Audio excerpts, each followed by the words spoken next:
बिस्मिल्लाहिर्रहमानिर्रहीम। कल हमने पढ़ा था इलेक्ट्रिक लाइंस ऑफ फोर्सेस और फिर उसकी कैरेक्टरिस्टिक्स पढ़ी थी। आज इसी का पार्ट 2 है, कैरेक्टरिस्टिक्स नंबर 4। 3 कैरेक्टरिस्टिक्स पढ़ ली थी इलेक्ट्रिक लाइंस की। Due to positive point charge, due to negative point charge and due to opposite point charges between opposite point charges।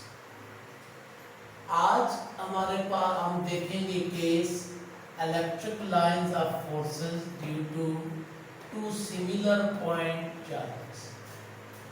आज हमारे पास दो लाइक पॉइंट चार्जेस हों, मसलन दोनों पॉजिटिव पॉइंट चार्ज हो जाएं या दो अनलाइक दो नेगेटिव पॉइंट चार्जेस हो, ये दोनों पे चार्ज क्या हो, सेम हो, तब इलेक्ट्रिक लाइंस की सूरत-ए-हाल क्या बनेगी ये हमें देखना है। ये देखने के लिए बेटा हम लेट कर लेते हैं, हमारे पास ये पॉजिटिव पॉइंट चार्ज है और जिसके सामने ये दूसरा पॉजिटिव पॉइंट चार्ज है। दोनों नेगेटिव भी ले सकते हैं, दोनों पॉजिटिव भी ले सकते हैं। एक या दोनों पॉजिटिव भी ले सकते हैं और दोनों नेगेटिव भी ले सकते हैं। बेटा हमने दो positive point charge, like point charge, दो सिमिलर पॉइंट चार्ज ले लिए। अब हम इनकी वजह से इलेक्ट्रिक लाइन जो प्रोड्यूस होंगी वो हम देखना चाह रहे हैं। वो देखने के लिए बेटा पहली बार हम लाइन ड्रा करने के लिए टेस्ट चार्ज को लाएं। फर्ज किया टेस्ट चार्ज मैंने यहाँ रखा, बल्कि यहाँ रख लेता हूँ, यहाँ रखा। अब बेटा इस टेस्ट चार्ज को ये भी रिपेल कर रहा है, ये भी रिपेल कर रहा है। चूंकि इसके करीब है, इसकी रिपल्शन डोमिनेंट रूट और इससे दूर है, लिहाजा ये जिस पाथ को फॉलो करेगा यूं जाएगा। जैसा जैसे इससे दूर जाता जा रहा है, इसकी रिपल्शन भी डोमिनेंट होती जाएगी और ये पाथ यूं चलेगा। यहाँ रखेंगे यूं चला जाएगा, यहाँ रखेंगे यूं चला जाएगा, यहाँ रखेंगे यूं चला जाएगा, यहाँ पे यूं, यहाँ पे यूं, यहाँ पे यूं, यहाँ पे यूं, इस तरह यहाँ यूं जाएगा।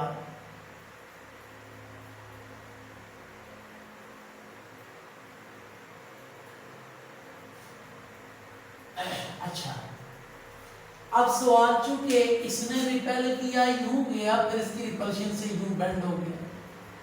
सो जो पाथ फॉलो किया टेस्ट चार्ज ने in the presence of the field of two like charges, वो पाथ हमारे सामने है। अब अगर हम चार्ज को यहां रख दें क्या होगा, सेंटर में, सेंटर में रख दें, चूंकि दोनों इक्वल और अपोजिट चार्ज सेम चार्जेस हैं। अच्छा बच्चों, मैं कह रहा था कि अगर चार्ज टेस्ट चार्ज दोनों के दरमियान में रख दें क्या होगा, और सेंटर में रख दें, ये भी रिपेल करेगा और ये भी रिपेल करेगा। इससे भी डिस्टेंस सेम, इससे भी डिस्टेंस सेम, दोनों चार्जेस की मैग्नीट्यूड सेम है, लिहाजा ये सेंटर में हैंग सस्पेंड हो जाएगा, सेंटर में ही रुक जाएगा, किसी डायरेक्शन में मूव नहीं करेगा। बिकॉज जितनी फोर्स ये इधर लगा रहा है, इतनी फोर्स इधर लगा रहा है, रिपल्शन की नेट फोर्स 0 लगेगा। जबकि अगर इसी का रखें आप, तो ये थोड़ा सा इधर मूव करेगा, बिकॉज इसकी रिपल्शन ज्यादा है, इसकी रिपल्शन कम है।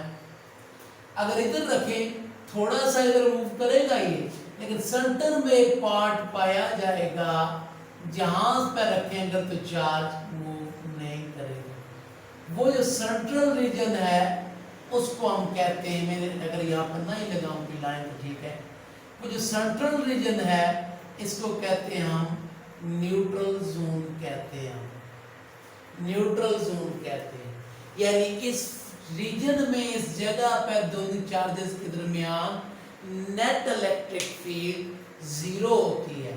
जितनी इलेक्ट्रिक फील्ड इसकी इधर है, इतनी इलेक्ट्रिक फील्ड इसकी इस डायरेक्शन में, तो दोनों field equal but opposite in direction, वो कैंसिल कर देंगे एक दूसरे को। हाँ, एक केस हो रहा है, लेट्स से ये चार्ज स्ट्रांग है, ये चार्ज वीक है, तो फिर ये फील्ड एग्जैक्टली सेंटर में नहीं होगी। इसके स्ट्रांग होने की वजह से फोर्स ज्यादा लग रही होगी सेंटर में, थोड़ा सा न्यूट्रल जोन इधर शिफ्ट हो जाएगा, यानी वो जो जीरो फील्ड रीजन है इधर शिफ्ट हो जाएगा। अगर ये स्ट्रांग है, जीरो फील्ड रीजन इधर से, यानी सेंटर में क्या हुआ, सेंटर में सेंटर इलेक्ट्रिक फील्ड इंटेंसिटी क्या होगी, जीरो होगी, इलेक्ट्रिक फोर्स जीरो होगी, न्यूट्रल जोन एग्जिस्ट कर रहा है, न्यूट्रल जोन एग्जिस्ट कर रहा है, जीरो फील्ड रीजन एग्जिस्ट कर रहा है सेंटर में। तो बेटा अब सवाल ये है, न्यूट्रल जोन वहां एग्जिस्ट करेगा जहां पे दोनों इलेक्ट्रिक फील्ड इक्वल होंगी और अपोजिट इन डायरेक्शन होंगी, दोनों इक्वल और अपोजिट होंगी। अब बेटा अगर एक चार्ज स्ट्रांग है, दूसरा वीक है, लेट्स से ये स्ट्रांग है और ये वीक है, तो बेटा स्ट्रांग चार्ज की ज्यादा फोर्स लग रही होगी सेंटर में वीक के मुकाबले में, लिहाजा सेंटर में जीरो फील्ड रीजन नहीं एग्जिस्ट करेगा, बल्कि थोड़ा सा वीक की तरफ एग्जिस्ट करेगा। उसकी वजह यह है कि जितना करीब लाओगे फोर्स बढ़ती है, या जितना चार्ज स्ट्रांग करोगे फोर्स बढ़ती है। इसके स्ट्रांग होने की वजह से इधर फोर्स और इसके करीब होने की वजह से इधर फोर्स एक खास जगह पे इक्वल हो जाती है, नेट फील्ड जीरो हो जाती है। सो जीरो फील्ड या न्यूट्रल जोन एग्जिस्ट वहां करता है बेटा जहां दोनों field equal but opposite in direction हो।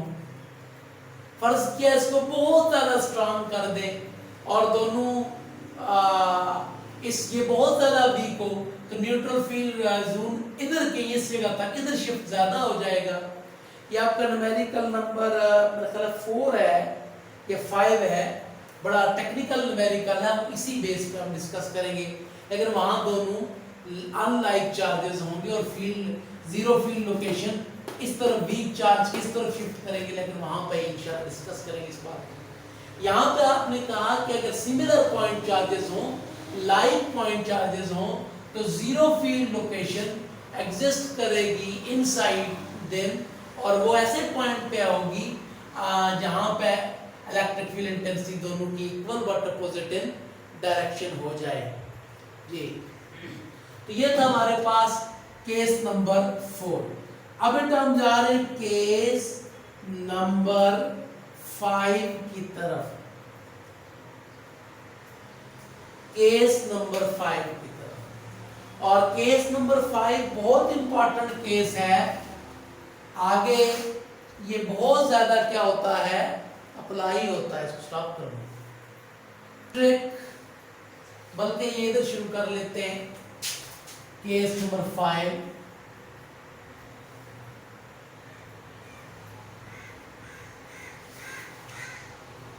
Electric lines of forces between two oppositely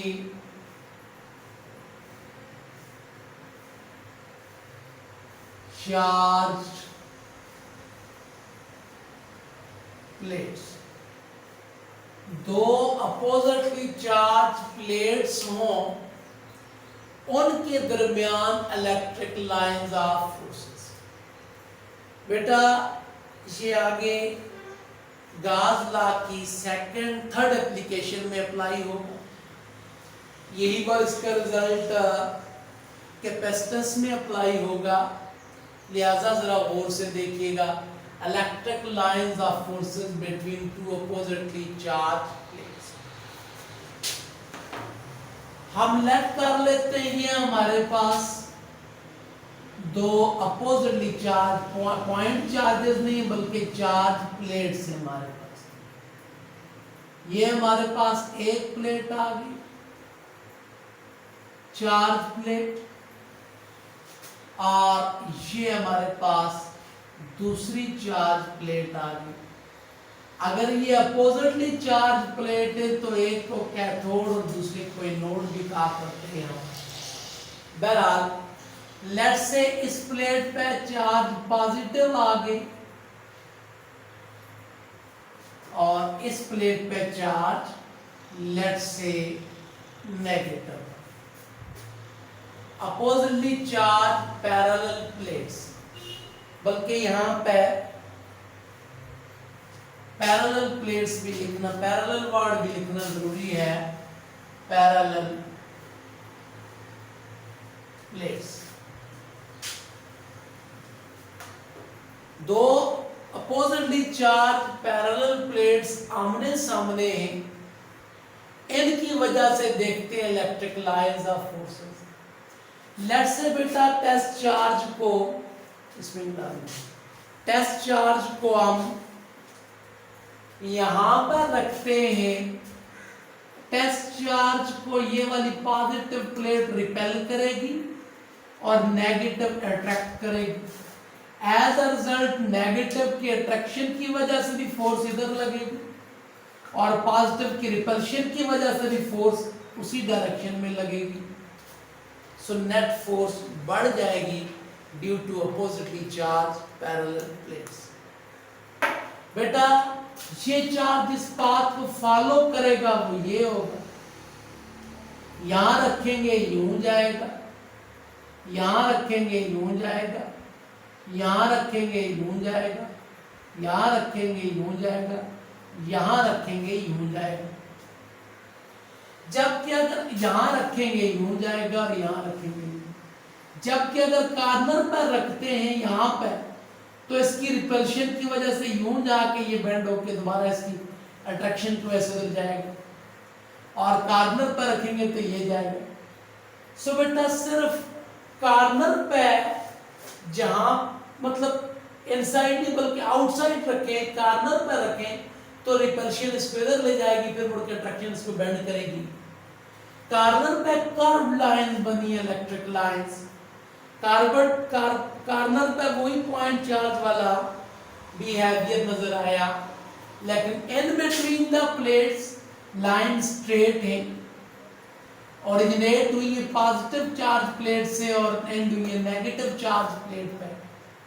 और लाइन की के दरमियान सेपरेशन, जितनी सेपरेशन यहाँ पे इतनी सेपरेशन यहाँ पे।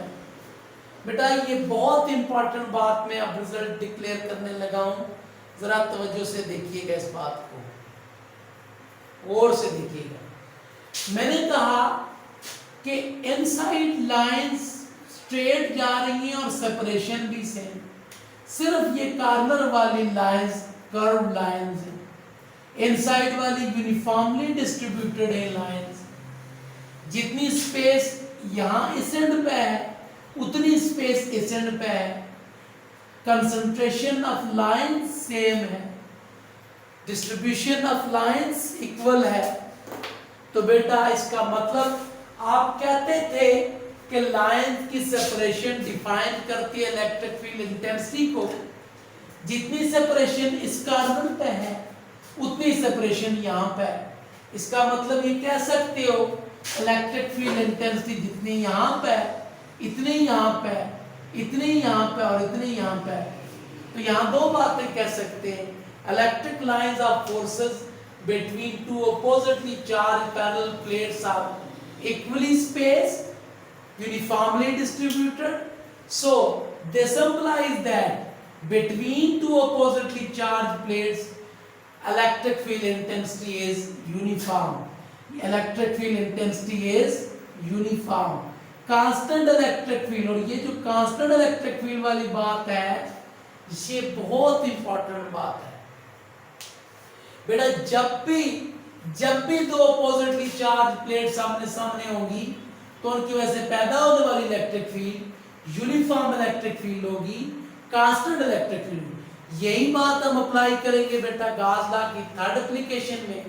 यही बात हम अप्लाई करेंगे capacitance of parallel plate capacitor में, तो बेटा जब भी अपोजिटली चार्ज पैरेलल प्लेट्स का कांसेप्ट आए तो अंडरस्टूड मान लेना है कि इनसाइड फील्ड यूनिफॉर्म है, यूनिफॉर्म फील्ड के हिसाब से कैलकुलेशन हमने वहां पे करनी होगी। सो बेटा अपोजिटली चार्ज पैरेलल प्लेट्स आएंगी तो फील्ड क्या होगी बेटा, यूनिफॉर्म होगी। So this was all about characteristics of electric lines of forces, cases related to electric lines of forces। अब बेटा रिजल्टेंट हमारे पास क्या क्या प्रॉपर्टीज हमें पता चली, उस तरफ जा रहा हूं, लेकिन यहां तक किसी बच्चे का कोई क्वेश्चन है तो बेटा properties of electric lines of forces, हमने जो 4-5 केसेस पढ़े और जो इलेक्ट्रिक लाइंस को, तो बेटा प्रॉपर्टीज में हमने जो केसेस पढ़े उनकी बेस पे जो हमारे सामने रिजल्ट आए वो हम देखेंगे।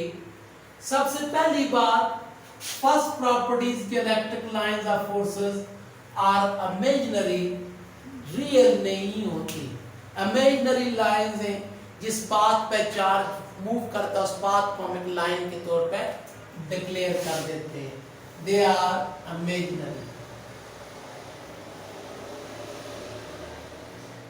पहली प्रॉपर्टीज जो हमारे सामने आती है। दूसरी बात बेटा, पॉजिटिव चार्ज की वजह से लाइंस किधर होती हैं, डाइवर्ज करती हैं, अवे जाती हैं। पॉजिटिव पॉइंट चार्ज की वजह से लाइंस, पॉजिटिव पॉइंट चार्ज वाली लाइंस आपने पढ़ा है किधर जाती हैं, अवे जाती हैं, डाइवर्ज करती हैं। पॉजिटिव पॉइंट चार्ज भी पढ़ लिया आपने। नेगेटिव की क्या करती हैं, कन्वर्ज करती हैं। ये पर समझाने वाली बात इसलिए नहीं है, आसान भी है और ये पीछे केसेस पढ़ ली है। नेगेटिव पॉइंट चार्ज की लाइंस कन्वर्ज करती हैं, टुवर्ड आती है नेगेटिव पॉइंट चार्ज के। फोर्थ केस हमारे पास electric lines of forces are originated from positive point charge and end on negative point charge। Positive से शुरू होती है और नेगेटिव पे जाके एंड होती है, ये भी हमने पढ़ा। यानी start from positive, originate from positive and end on negative. Electric lines of forces are originate from positive and end on negative, ये भी हमने पढ़ लिया। फिफ्थ है हमारे पास के बिटवीन टू अपोजिटली प्लेट क्या होती हैं, यूनिफॉर्मली डिस्ट्रीब्यूटेड होती है। इलेक्ट्रिक फील्ड क्या होती है, यूनिफॉर्म होती है। जो बहुत इंपॉर्टेंट, अच्छा एक और करके तेरा लास्ट में सबसे इंपॉर्टेंट कैरेक्टरिस्टिक जो समझाने वाली है बेटा, ये चार्ज सरफेस है, चार्ज बॉडी है। चार्ज बॉडी के सरफेस के साथ लाइंस का एंगल क्या होता है, चार्ज बॉडी के सरफेस के साथ ऑलवेज ये कितना एंगल बना रही होती है, 90 डिग्री। चार्ज सरफेस के साथ ऑलवेज कितना एंगल बना रही होती है, ये बात नहीं आपके लिए, बात पड़ी हुई थी इसलिए मैंने जल्दी डिस्कस की। चार्ज बॉडी के सरफेस के साथ ऑलवेज इलेक्ट्रिक लाइंस 90 डिग्री का एंगल बना रही होती हैं। They are perpendicular on the surface of charge body. Charge body के सरफेस के साथ क्या होती है, ये परपेंडिकुलर होती है, राइट एंगल परपेंडिकुलर नॉर्मल होती है on the surface of charge body. कोई भी चार्ज बॉडी है, कोई भी चार्ज सरफेस है तो उस पे परपेंडिकुलर होंगी ये लाइन, उसके साथ ही होगी।